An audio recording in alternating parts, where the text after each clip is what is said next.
everybody. It's Neil Malvone, founder of the Dream Bowl. I'm welcoming you to our new podcast series where we're going to hear from some of the amazing players that will be participating in this year's game. Please join Chuck Stuller, our Director of Player Personnel, and his assistant Trey King as they talk to our players and get a little bit more information about what brought them to Dream Bowl 12. Throughout the rest of the year, we'll be interviewing other players, current, former, and future Dream Bowl athletes. So come join us on Surge Sports and be part of the Dream Bowl experience.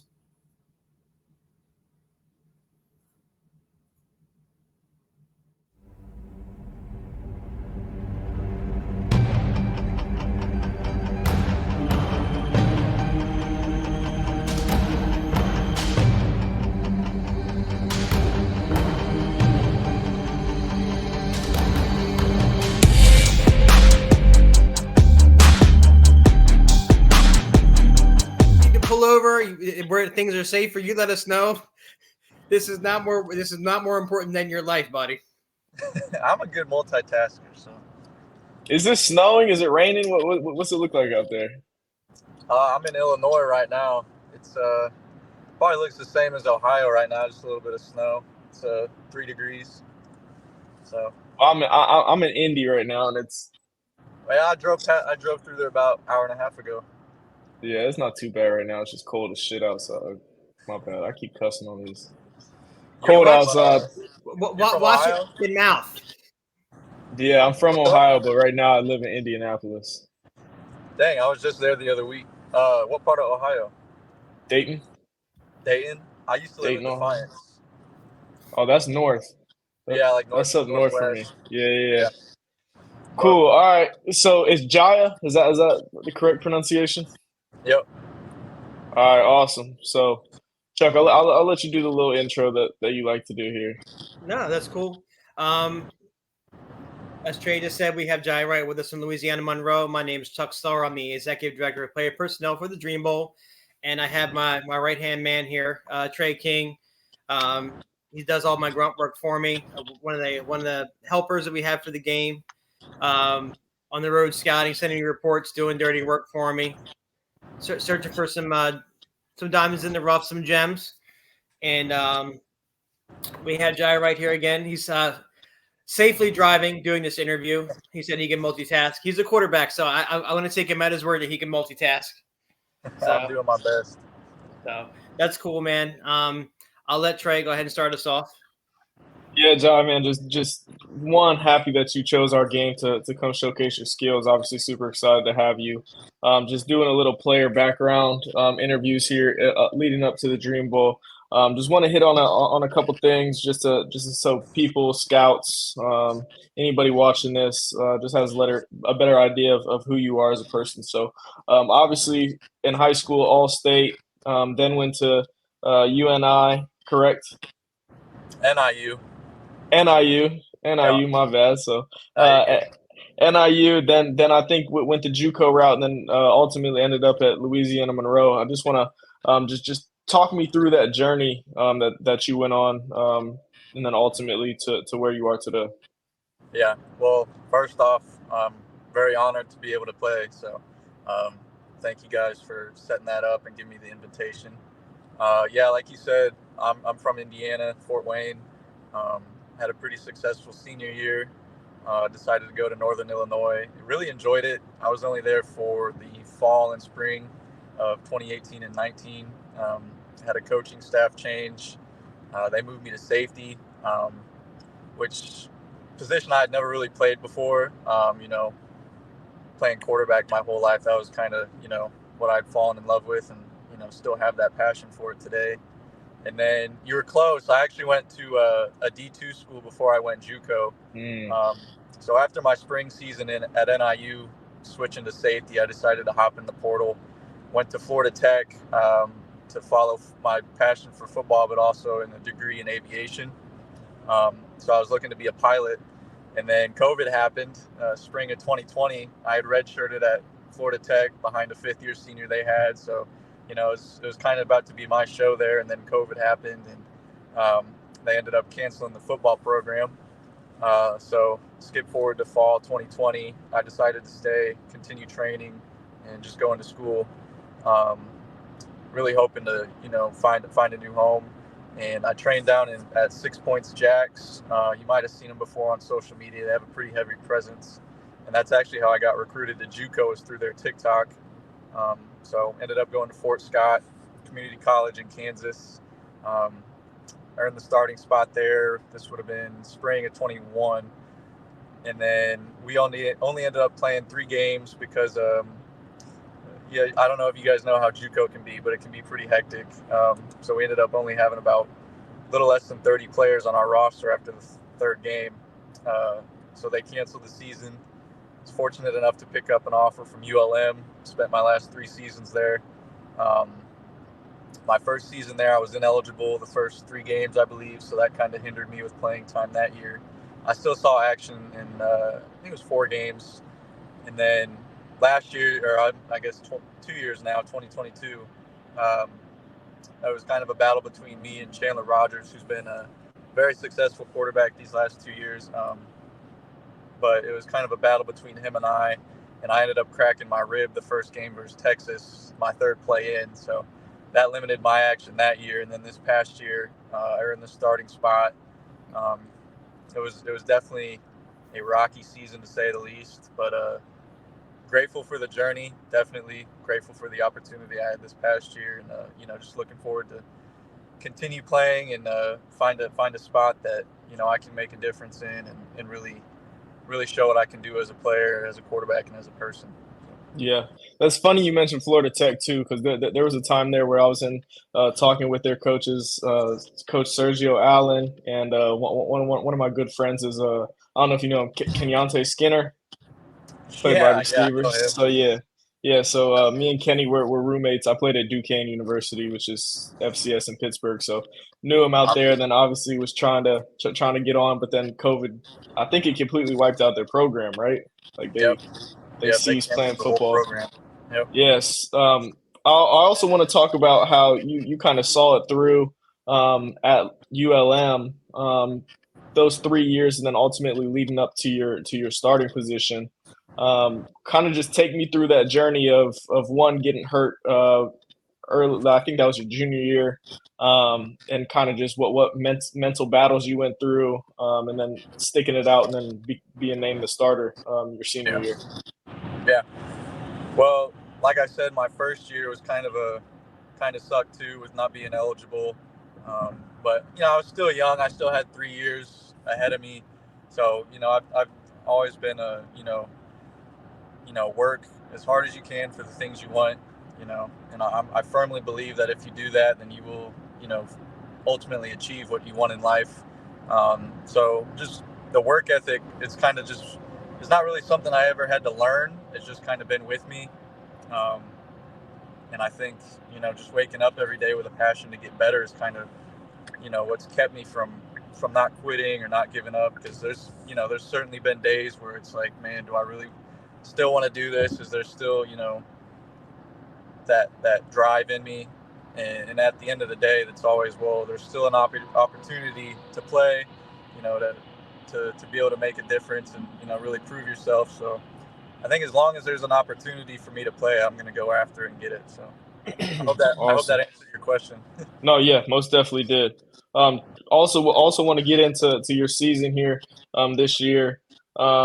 Was kind of just looking over your stats and kind of just the box scores. It looked like you had one of your better games against App State, which was obviously a tough opponent there. And then you guys actually ended up coming out with a loss there. Super close game, but looks like you threw for over 250 yards and for 4 touchdowns too. Kind of what was your success in that game, and how did you prepare for that game to accomplish that success? Yeah.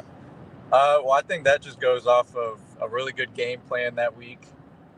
This past year, we switched things up on offense, kind of had a rocky start with it, kind of the whole year. But I think the game plan we had going into that game was really solid. And actually, my best 2 games, I'd say, were that game and Troy, and they ended up playing in the Sun Belt Conference Championship. So I think that just goes to show that I'm able to hang with the big dogs, per se. So us, and not to not give credit to my team too. They played a hell of a season. Um, it was really unfortunate going 2-10, but I think you can really see what a team can do when the plan going into a game is set in stone and well coached and well thought out.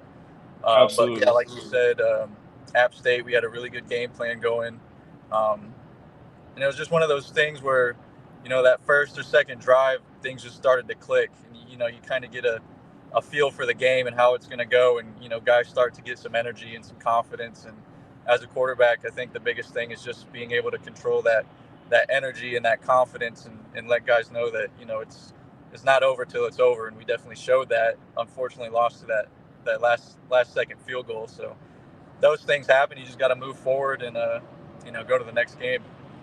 100%. Chuck, I'll throw it over to you now. No, that's cool. It's definitely awesome talking to you, Jai. Finally, it's good to finally talk to you somewhat face to face. We've been talking social media throughout the season, and I don't like to bother you guys too much because I know you guys want to focus on what's going on. You guys have a pretty full plate during the season. Do you have like any pregame rituals that you do every game? I wouldn't say a ritual, but I am very heavily routine oriented. I like to have a schedule for me laid out. Off season, in season. My pregame ritual is, go out there and sling it pregame with the other quarterbacks, and kind of stand on the opposite team's sideline and just let it air it out. But no, I don't really have any routine other than I might throw some music in and just really get in the mood for things. But I know people have probably heard just flip the switch, and I feel like I've always kind of been able to do that on a game day. Okay, and you mentioned music. What's do you have a go-to? Yeah, I have a few artists. I'm kind of I like everything. I kind of grew up on classic rock and whatnot, heavy metal, 80s. But there's definitely a few artists that if I do want to get in the mood of playing and get locked in, I'll throw on some Yeet or some Lil Uzi Vert, and then got to go with Metallica. Always Metallica. That's my favorite. So now, old Metallica, like Injustice for All, Kill 'Em All, or like new short hair Metallica? I'm pretty sure it's the old. I'm not that much of a I don't know too much. I do know For Whom the Bell Tolls, Sandman, Black. Yeah, that still counts. That still counts. They had long hair. That still counts. Okay, Master of Puppets. I can go on. I know the songs for sure. I don't, being that they were a little before my time. I don't know entirely the backstory of them, but I do love their music. So, no, that's cool. You say you're from Fort Wayne, right? Yep. Now, does that make you a Colts fan? Did you have a team that you were following growing up? So the first football game I did watch was the Colts-Bears Super Bowl. I want to say that was 2006. But my favorite team has always been the Packers because of Brett Favre. So I've stuck with them. Aaron Rodgers. They got Jordan Love now. So I've always just been a Green Bay fan. So. Excellent. You talked about Brett Favre and named some of those quarterbacks. Who do you think you model your game after most, or who personally do you think your player comp is? See, that's always whenever I've actually had this. I had an interview the other day, and they asked the same question, and I feel like I don't really have one guy that I go to. I go to all the top guys, college, NFL, and I really try and study their game and take the things that they do well, and then try and incorporate it, kind of into my game. But if I did have to pick a guy, I would definitely say, like Brett Favre or Baker Mayfield. I love watching those guys play, the energy they bring, and just the playmaking ability they have. Nice. And then also doing a little research on you too. You're a beast in the weight room. Is that right? Because I was looking on the website there, and it seems like you got second overall in your team kind of team strength competition or whatever that's called. Is that a skill set that you've always been a stronger guy, or is that something where you fell in love with the weight room? How did that kind of add to your skill set? Yeah. No, I was kind of a late bloomer. I didn't really, bulk up until going into my senior year, really. But I saw how, the things you do in the weight room and, on the field directly translate to the game. And, your performance level and athleticism, all that stuff I've always found is directly correlated to that stuff. So I kind of fell in love with that because, the bigger you get, the more athletic you get, it's only going to help you on the field. And yeah, I was second this year, but last year I was first, so I didn't hold my title, but I was the first. It was the first year they did all that, and I was the first one to be the number one on the board. So didn't quite make it this year, but I'll take. What was it called? What'd you guys call that? Iron Hawk. Iron Hawk. All right, nice, Yep. Nice. Excellent. Good. Yep. Go ahead, Chuck. Sure. Just to piggyback on something you mentioned earlier, I think you said you were studying aviation. Is that right? Yep. Now, is that like commercial airline or is that like Maverick? As much as I would love to be Maverick, it was commercial. Florida Tech offered. It was aviation management with flight, so I was planning on being a commercial pilot. But my passion has always been football, and I decided to roll with that. I'm have no second guesses, second thoughts about that decision.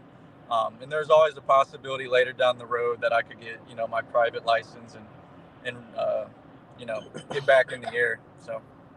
So I'm curious. Can you walk me through? So did you have to change majors, or is that if you ended up seeing that degree all the way through, do you end up with a pilot's license, or how does that go about? Yeah, so I've definitely changed a few majors, but when I was going to be a pilot, you have regular school, and then you have like ground school and aviation school, which is kind of outside of your general classes. So you get your private license or your private certificate, and then there's instrument, multi-engine, and then commercial. There might be one more that I'm forgetting, but it's a process, and usually if you do take that route, you become a flight instructor, and that's how you kind of build up your hours. That's awesome. That's super interesting. So what'd you end up with your degree at ULM? What it end up coming out to be? So I still have 2 semesters. I'm in my master's right now in business administration. But I graduated with general studies degree just because all the transferring and whatnot kind of messed me up with, my credits. So I ended up grabbing the general studies degree. But I'm excited with getting my MBA, and it's progressing really well. So nice. Quarterback's always got to be smart. So definitely a good quality to have. Speaking of qualities, what other qualities do you think can you pitch or can you show to professional teams as to why they should pick you up? Yeah. Well, on the field, I would say my athleticism and my ability to make